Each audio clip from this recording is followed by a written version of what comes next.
عرب دنیا نہ صرف مایوس کیا ہے بلکہ عرب دنیا نے، عرب مسلمانوں نے، عرب حکومتوں نے بے شرمی کی حد تک کشمیر کے ساتھ خیانت کی ہے۔ اس وقت عرب متحدہ عرب امارات، یہ دوست ممالک ہیں پاکستان کے، فرینڈز ہیں، فرینڈز آف پاکستان، جو ہر دشمن سے زیادہ بڑے دشمن ہیں، ان میں عرب متحدہ عرب امارات نے اسی وقت نریندر مودی کو متحدہ عرب امارات کا بہترین عنوان تمغہ ایوارڈ دینے کے لیے اعلان کیا ہے کہ پوری دنیا میں بہترین آدمی جس کو متحدہ عرب امارات کا سرکاری ایوارڈ ملے گا وہ نریندر مودی ہے۔ یہ بے شرمی، بے حیائی یہ عربوں کی طرف سے ہو رہی ہے، اور باقاعدہ اعلان کیا ہے کہ کشمیر ہندوستان کا اندرونی مسئلہ ہے، اس کا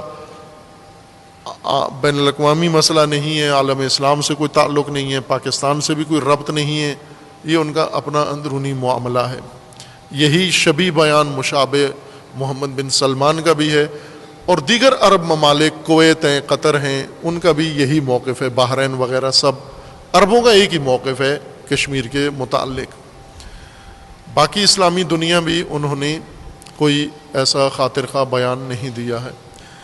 اس وقت ایک جملہ جو ہمارے وزیر خارجہ صاحب نے اٹھایا اور اس کے بعد سے یہ بہت مقبول عام ہو گیا ہے کہ اسلامی دنیا کے اور بالخصوص عرب دنیا کے مفادات ہیں ہندوستان کے ساتھ، اور ان مفادات کی خاطر وہ کشمیر کا ساتھ نہیں دے رہے، کشمیریوں کا ساتھ نہیں دے رہے۔ خوب یہ قابل احترام ہے وزیر خارجہ صاحب ہمارے، لیکن یہ رائے زیادہ گہری دقیق نہیں ہے، ایسے نہیں ہے، الٹ ہے۔ ہندوستان کا مفاد وابستہ ہے اسلامی دنیا کے ساتھ۔ مثلا عرب ملک جن کے پاس تیل ہے، انرجی ہے، ثروت ہے، انہیں کیا ضرورت ہے ہندوستان کے پاس؟ ہندوستان عرب ملکوں کو اگر ٹیکنالوجی چاہیے تو یورپین سے لیتے ہیں، اسلحہ چاہیے یورپین سے لیتے ہیں، اور ضرورت کی ان کی جتنی چیزیں ہیں وہ ساری یورپین سے لیتے ہیں، انڈیا سے تو کچھ بھی نہیں لیتے۔ وہ ان کا کیا مفاد ہے انڈیا کے اندر؟ ہندوستان کا سارا مفاد ہے، چونکہ اسے تیل چاہیے، اسے گیس چاہیے، اسے انرجی چاہیے۔ ہندوستان، عرب ملکوں کے مسلمان ممالک کے بے روزگار غریب لوگ انڈیا میں جا کر ملازمتیں نہیں کرتے، ہندوستان کے غریب لوگ، عوام، بے روزگار لوگ لاکھوں ملینز کی تعداد میں عرب ملکوں میں اور اسلامی دنیا میں جا کر روزگار تلاش کر رہے ہیں۔ یہ محتاج ہے ان کے، نہ وہ محتاج ہیں ان کے، کہ ان کے اقتصادی مفادات ہیں، تجارتی مفادات ہیں، اس وجہ سے یہ مفادات کو ترجیح دیتے ہیں۔ نہ، یہ نہیں ہے مسئلہ المیہ۔ میں ان سب بزرگوں سے معذرت کے ساتھ، صحافیوں سے، قلمکاروں سے، کالم نگاروں سے جو اس نظریے کو انہوں نے بیان کیا ہے، ان سب سے معذرت کرتے ہوئے ایک طالب علم کی حیثیت سے عرض کر رہا ہوں کہ یہ نہیں ہے اصل المیہ۔ تجارتی اور اقتصادی مفادات نہیں ہے کہ ایک دم سے 2019 میں ساری اسلامی دنیا کے مفادات انڈیا جا پہنچے ہوں، یہ غلط تجزیہ ہے۔ کسی اسلامی ملک کو اس طرح سے انڈیا پر انحصار نہیں ہے، انڈیا کا انحصار ہے اسلامی ملکوں پر۔ پھر کیوں اسلامی ممالک جب پابند بھی نہیں ہے، مجبور بھی نہیں ہے ہندوستان کے سامنے؟ ہندوستان کوئی اقتصادی عالمی طاقت بھی نہیں ہے، چائنا کی طرح بھی نہیں ہے کہ ہندوستان کی پروڈکشن اگر ان ملکوں کو رکی تو یہ کساد بازاری ہو جائے گی۔ نہ، چائنا اگر کہے تو ٹھیک ہے، یورپ اگر کہے تو ٹھیک ہے، لیکن انڈیا کو لا کر پیش کرنا اور مسلمان ممالک کو مجبور ظاہر کرنا کہ ان کے ملکی مفادات اور تجارتی مفادات ہیں، یہ ایک قسم کا دفاع ہے اسلامی ملکوں کا۔ اصل المیہ یہ نہیں ہے کہ مسلمان قوموں اور مسلمان ممالک کے مفادات انڈیا کے ساتھ وابستہ ہو گئے ہیں، بلکہ اصل المیہ یہ ہے کہ یہ حکمران بے غیرت ہیں، ان کے اندر حمیت اسلامی نہیں ہے۔ اصل بحران تجارتی مفادات کا نہیں ہے، بے غیرتی کا ہے۔ ان کے اندر غیرت نہیں ہے، اور یہ سب کو پتا ہے، لیکن ان کو بغیرت کہہ نہیں سکتے۔ ظاہر ڈپلومیسی کی زبان ایسی ہے کہ اس میں وزیر خارجہ شاید یہی کہنا چاہ رہے تھے کہ یہ سارے بغیرت ہو گئے ہیں، لیکن انہوں نے مفادات کا عنوان دے دیا اس کو۔ حقیقت یہ ہے کہ سب بغیرت ہو گئے ہیں۔ اگر بغیرتی سے آگے بھی کوئی لفظ ہوتا تو وہ بھی ان پر جچتا ہے، ان کے اوپر فٹ آتا ہے۔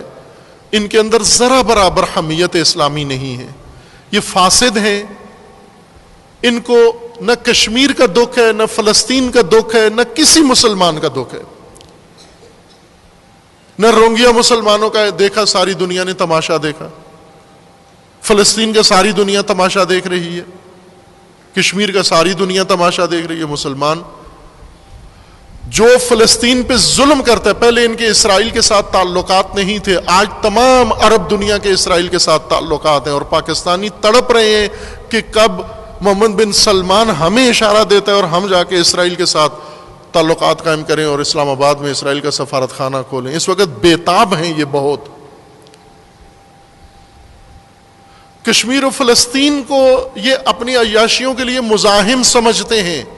ان کو کیوں جلدی ہے کہ جلدی جلدی بیچو، فلسطین بھی بیچو، کشمیر بھی بیچو، سارا کچھ بیچ بٹا کے ختم کرو؟ کیوں؟ کہ یہ ایشو ہی ختم ہو جائیں، یہ ٹنٹا ہی ختم ہو جائے، تاکہ ہم آزادی کے ساتھ جو کچھ عیاشیاں کرنا چاہتے ہیں، فساد کرنا چاہتے ہیں، کریں۔ کشمیر کے سامنے کبھی کبھار ان کو صحافی شرمندہ کر دیتے ہیں، یا دنیا کے سامنے ان کو بولنا پڑ جاتا ہے، اس لیے انہوں نے جلد بازی میں یہ سارا کام کیا ہے۔